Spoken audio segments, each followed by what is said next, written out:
All right, today we are going to talk about the Insta360 One X, which is an action camera. And I don't do camera reviews. However, the reason I'm talking about this is I think this is actually a substantial step forward as far as action cameras are concerned. And I think for me, it has a specific use case that I want to talk about.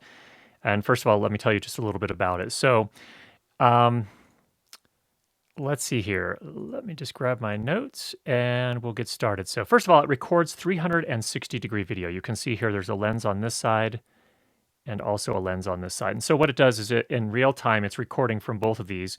Has a little tiny Sony sensor behind each of these lenses, and it stitches them together. So it's an ultra wide angle lens, and it stitches the two of them together simultaneously so that when you view it back, you have the ability to see in 360 degrees. You can scroll around and see from any vantage point. So that's the interesting thing. Now, I have never, up until this point, really been that interested in 360 video. And the reason I haven't is that I always kind of approached it from the standpoint of a narrative film or even a documentary film or even a lot of the corporate type pieces that I shoot. There wasn't a lot of utility for that. And the thing that I always kind of saw as a weakness was that if you leave it up to the audience to choose where they're going to point the camera, they could miss something in the story that you're trying to tell. So it's kind of interesting, certainly for video games, but for narrative style films, I never saw it as a real advantage. However, what's really interesting about the way the Insta360 One X has implemented things is that on your phone, there's an app or iPad or Android phone, whichever, whatever you're using, where in post, you can actually change the direction that the camera is pointing for your audience. So you get to control what the audience is looking at, and yet it's still recorded in 360 degrees. So that's really useful. And the main kind of use case for me where that's going to be useful is if I'm trying to do behind the scenes shooting where I'm trying to demonstrate how I did a lighting setup or how I set up a microphone or other things behind the scenes to kind of educate how to do those types of things, then for me that becomes really, really useful. And so if I don't have someone that can operate camera for me to shoot behind the scenes, now I can do that without a problem. And I can just set this up it comes with or actually I think you had to buy it separately, I'm not sure. They sent this to me. That is my full disclosure. Insta360 did send this to me for free without charge. They're not paying me beyond that to do this review.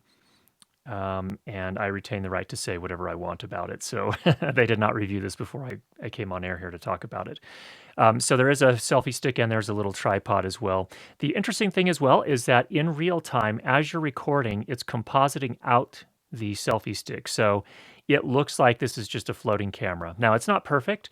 And let me just kind of show you something here really quickly as to what that looks like. Here's just a little outdoor walk we did. And let me just switch this over. Pull this up, choose a file.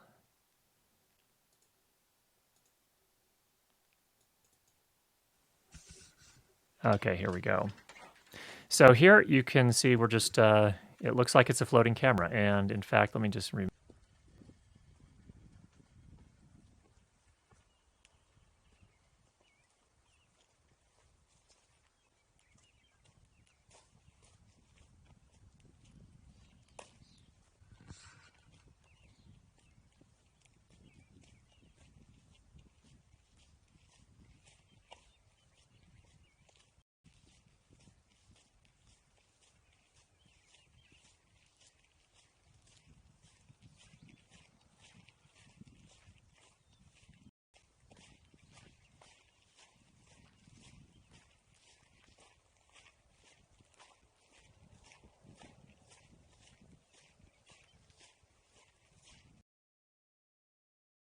back here. Okay. Let me talk a little bit more about it here. We have some other clips that I'll show you in just a minute. So what else can this do? So when it is shooting the 360 video, it's shooting it in 5.7K. So it's capturing pixels, obviously, all the way around. I don't know how meaningful that is. It's high resolution, so it's easily going to convert to HD if you do publish it as a fixed frame video as opposed to a 360 video. And you can do both, by the way. So if you do want to publish it as a 360 video that your audience can change the camera angle, you can do that as well if that's something that you're into. And in fact, that might be useful in some cases when I'm doing a behind the scenes. So that's cool. It can also shoot 18 megapixel photos. So if you want to do that, It also has a bullet time mode. Let me let me just show you. This is a little gimmicky from my standpoint, but for some of you, it could be a fun little thing to add in some cases. But let's just pull this out here. I'm going to play the video of the bullet time demo.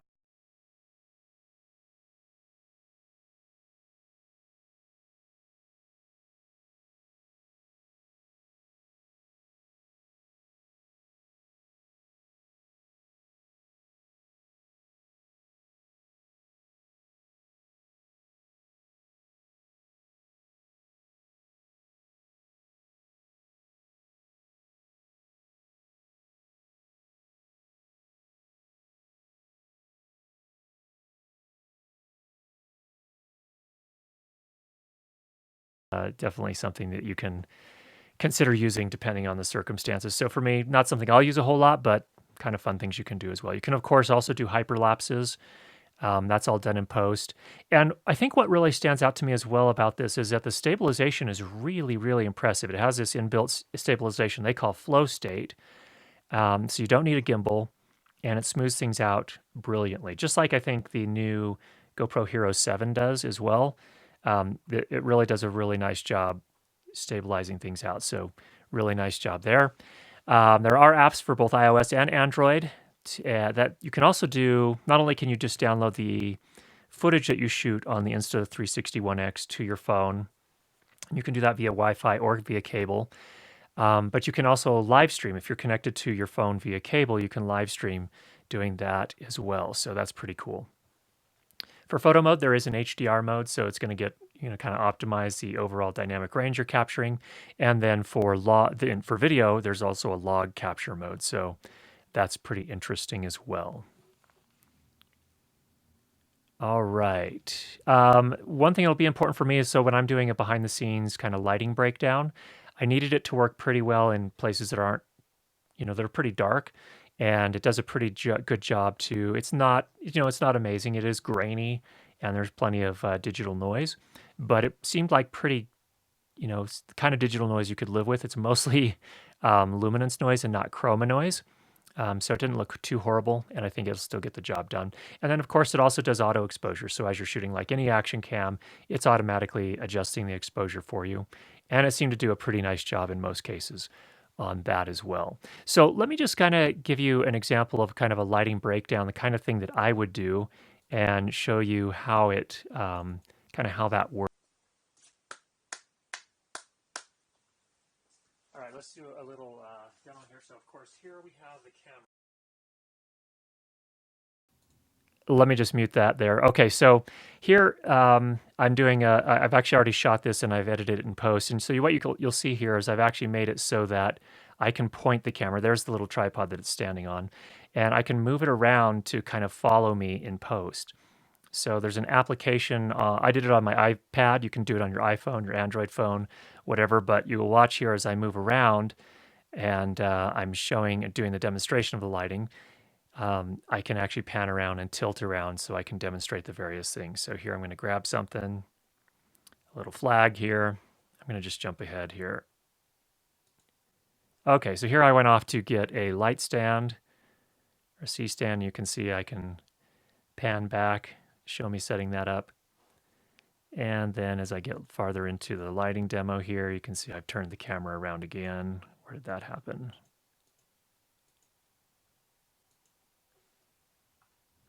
We'll get the flag set up. So that is a flag to demonstrate, okay, I can cut the light so it doesn't spill as much onto the background. So there's a good example of what we're talking about for doing the demos. And so that's the kind of thing that I'll use it for. So let me talk about, let me just actually show you what the app looks like and how that works in terms of being able to kind of walk through things. I'll just show you here. Okay, so here's the app. This is on iPad, but again, it works on iPhone as well. So it'll load the movie first of all. I've switched the aspect ratio. So when it first comes out, it's kind of in vertical video mode, but you can change the aspect ratio. And you'll see here as this comes through here, we just get this out of the way. So the first thing I wanted to do here is that as I come up to demonstrate, so I'm kind of aiming the camera, and then I'm pointing down to where I'm actually sitting, where the person is sitting that we're lighting. So I'm adding a pivot point here, and that's to keep the camera right there up until this point. And then at this point, I'm kind of scrolled at just using my finger, and I add another pivot point there. So I've actually told this particular timeline here to pivot. So here's a playback of it. So it's going to start here, and then it's going to point down there where the person is sitting. Cool. Now I'm going to scroll back just a little bit because I now want to pan or tilt the camera back up to where I'm pointing at the key light like this. And then we'll add another, this is as I was still learning the app. And I wanted to kind of fine tune where the pivot point goes. I want it about right here. So I'm going to add the pivot point there. So it stays pointing at the chair up until this point. And then we'll kind of move forward a little bit and now stop here. Now I'll tilt back up and we'll put a pivot point here so that now it's pointing there. So I think you kind of get the idea here of how that works.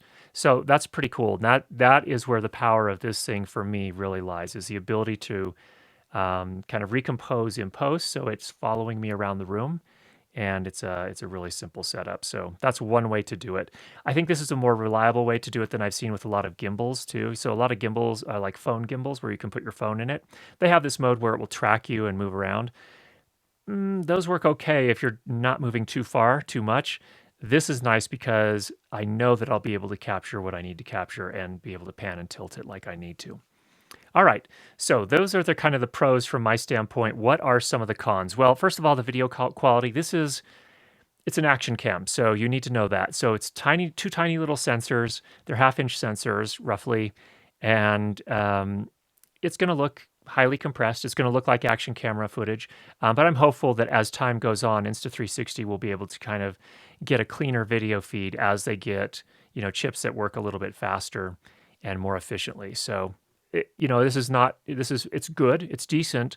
It holds onto highlights a little bit better than I expected, and it works okay in darker situations where it had to crank the ISO better than I expected as well. So they're doing a really good job for an action cam and for a tiny sensor. But in the future, it'd be great to see that kind of improve a little bit. Another thing too, it'd be great to be able to shoot in 24 frames per second. So I could match that with most of my other video that I'm shooting, 23976 technically. It only shoots down in 30 right now, but it'd be nice to see that change as well. And that's something I think they could do via firmware update. Sometimes, as we mentioned before, when I showed you the bullet time demo, there are some stitching artifacts. It's not always perfect. I think that'll improve with time as well. It's part of the challenge is that you're using two ultra wide angle lenses.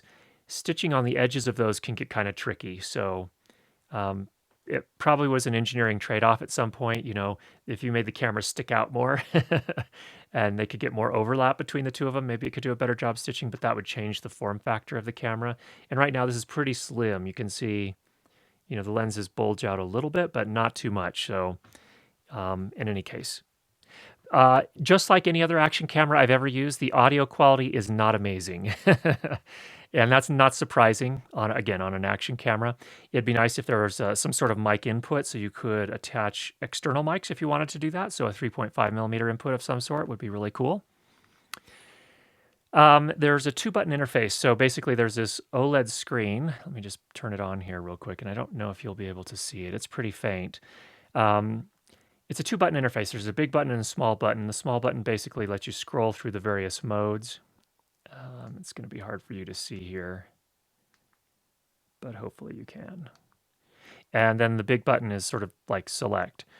And that's okay. It's pretty easy to learn, take a little bit of time to learn. But what I have found is it is not uncommon for that power button, the little button acts also as the power button, to get pushed when it's in a bag or in a pocket. So I had this, I was going to go shoot, and I had it in this little neoprene pouch that it comes with. I stuck it in my pocket. I was in doing one of my errands, and then I realized, man, why is my pocket so hot? And I looked in here, and this had accidentally turned on. So it turns out that was the first experience, but I've had several others since then. So you have to kind of be careful. This can actually accidentally get turned on and then burn your battery down pretty quickly, and it gets quite warm. So something to keep in mind. Again, we're being a little bit nitpicky here, but I think these are all fair criticisms, if you will. That screen is a little bit difficult to see out in direct sunlight, but again, you can cup your hand over it and get done what you need to get done. And the battery life runs about 60 minutes if I put the Wi-Fi in standby mode. You can't technically turn it off, but you can put it in standby mode, so it'll basically kind of be off until you have your phone try to connect to it, and then it turns on. So if you turn Wi-Fi on and just leave it on, you're going to get a little bit less than that. So you may want to pick up some additional batteries if you are planning to use it. You can charge the battery within the camera itself. It has a micro USB input right here, and that's how you connect it both to your phone and also to charge up the battery. And then it has a 1/4-20 tap on the bottom for attaching it to selfie sticks or tripods. So there's an overall look at the Insta360 One X. I hope that was helpful for you. If you have any questions, go ahead and leave those down below. And if you have not already subscribed, make sure you do that. And be sure to get more great videos on how to improve your lighting and sound for video. Talk to you soon.